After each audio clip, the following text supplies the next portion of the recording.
So then, in the situation of the Zen community, safeguards are set up within which you can learn how to act without deliberation, which is, you see, in a sense, going back to the state of innocence. Now, it doesn't mean that you give up thinking. It doesn't mean that you become an anti-intellectual. You all can also learn, and this is part of the later phases of Zen training, how to think spontaneously, how to deliberate spontaneously. The saying is, you see, stand or walk as you will, but whatever you do, don't wobble. So this is our difficulty, because the human mind is a feedback system. Feedback has a peculiar susceptibility to nervousness. There was a young man who said, though it seems that I know, what I would like to see is the I that knows me when I know that I know that I know. You see? Now, in this way, we think about thinking, we worry about worrying, and then when that really gets bad, you worry because you worry about worrying.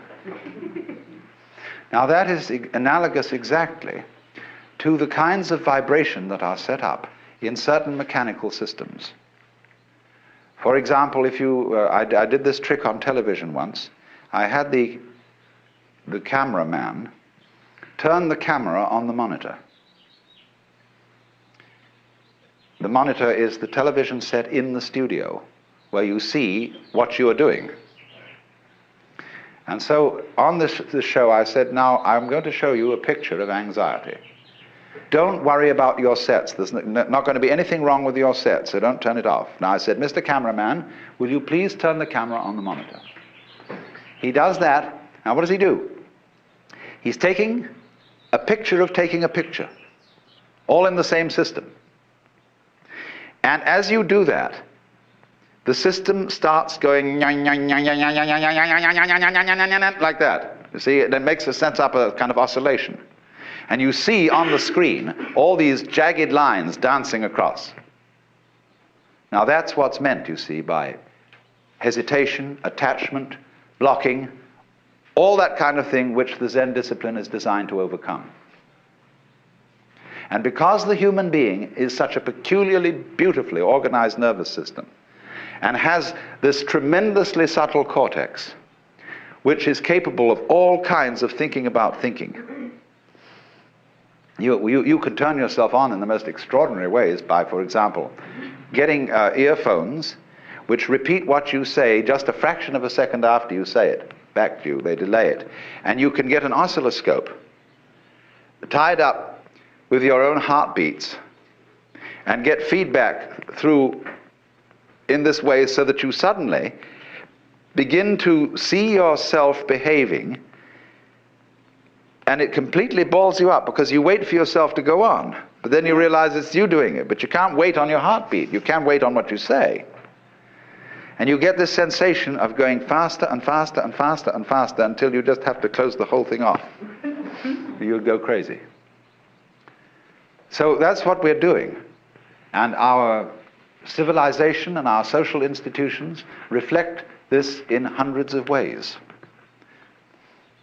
And this would be true of any civilization, because all civilization is based on the development of consciousness and feedback, that is to say, the property of self-control, of being self-conscious, looking at what you've done, and then being able to criticize it and correct it. But who criticizes? Is the critic reliable? When you criticize yourself, who will criticize the critic? You see? Or to put it in the other way, quis custodiet ipsos custodies. Who will guard the guards themselves? Who will take care of the policeman? Who will govern the president? And that is the big problem. And when we get tied up in that problem, The Chinese got tied up in it because they were simply a very high order of civilization. So did the Japanese. There has to be a break. Somebody has to start throwing things. Otherwise, everybody will go insane.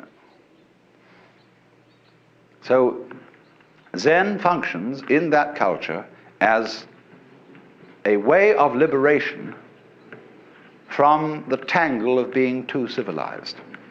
Now, you see, in Japanese culture, people are tremendously concerned with propriety, with good manners, and with keeping up with the Joneses.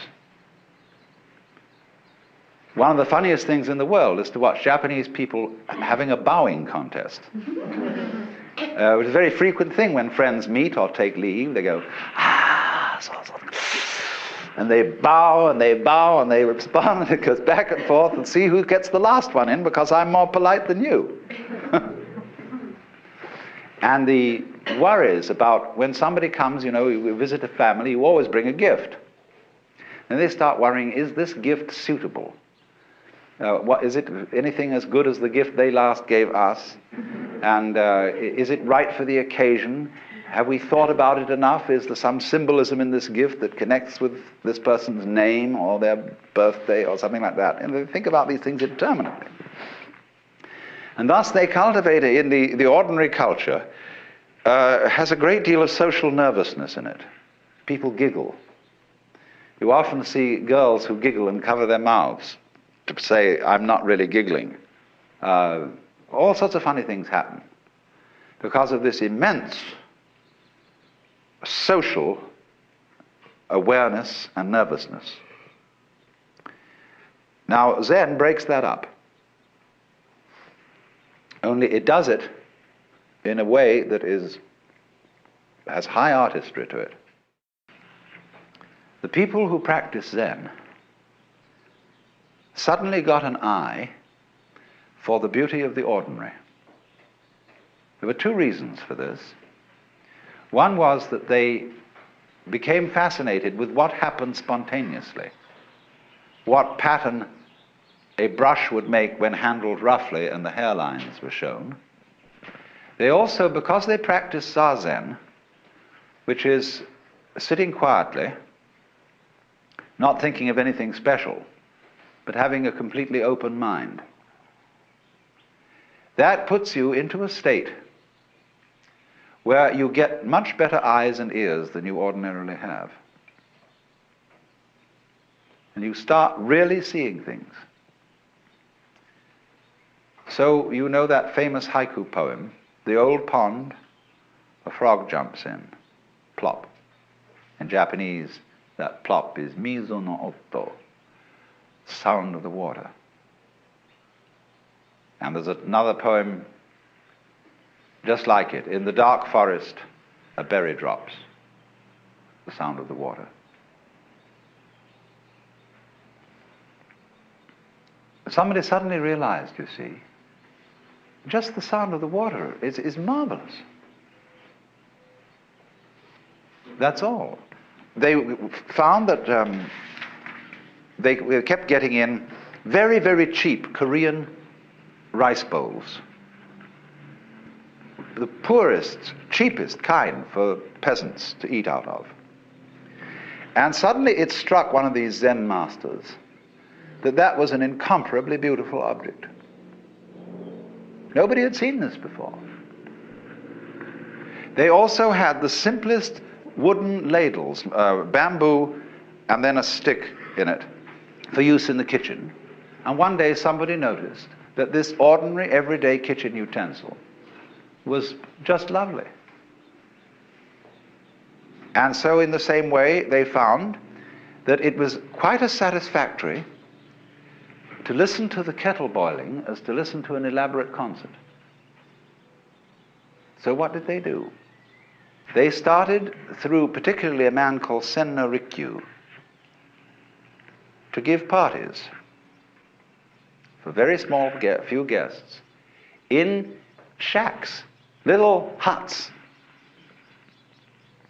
in the garden, made of very primitive materials, such as mud walls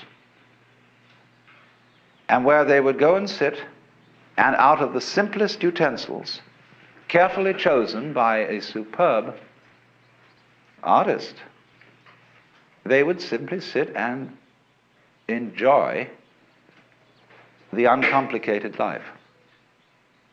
And so was born the tea ceremony.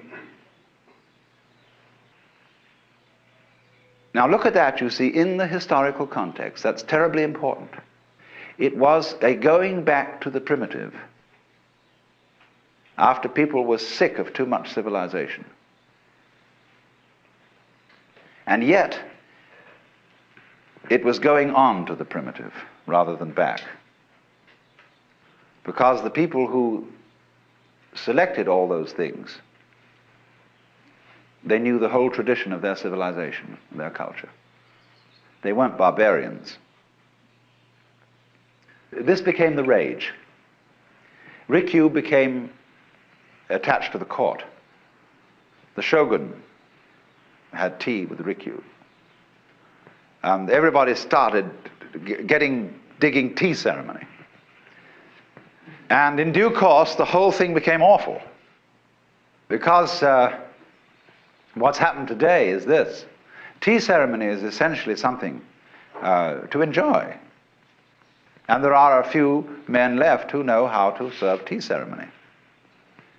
And it's an extremely congenial, quiet get-together with easy conversation, simple and unostentatious manners, and really lovely things to look at. I was present at a tea ceremony celebrated by a Zen monk who happens to be an American. And he is a man who has done a lot of mountaineering.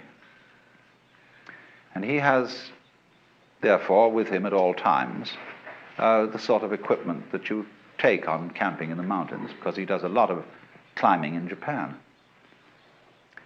And I said to him, won't you, this afternoon it would be very nice to have the tea ceremony, and you did it once before here, and it was so pleasant.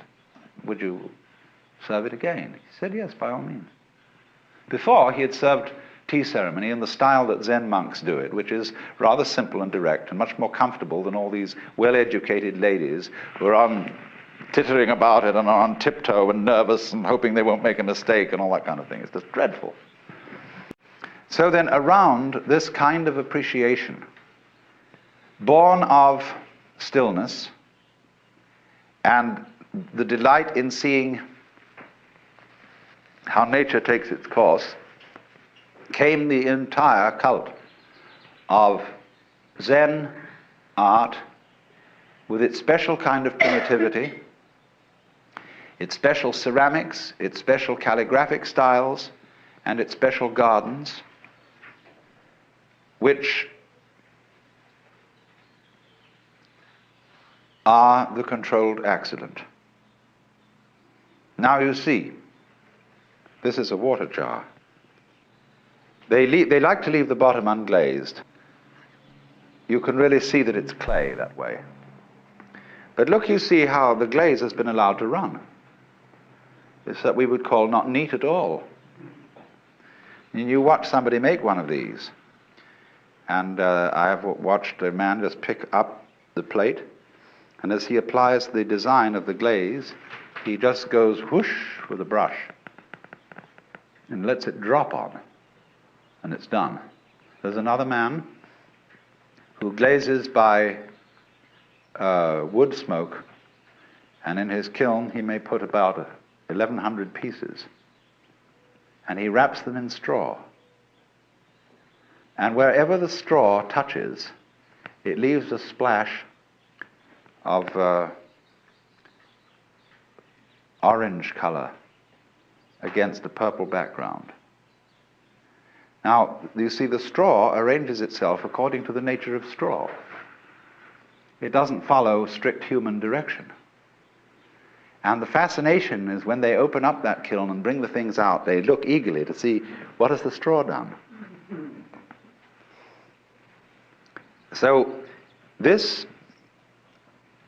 principle of letting glaze run to see what will happen is Wu Wei, this is non-interference. This is Mu Xin also. No purpose, or it can also be translated, no specific intent. And now, of course, you see, sometimes this doesn't work.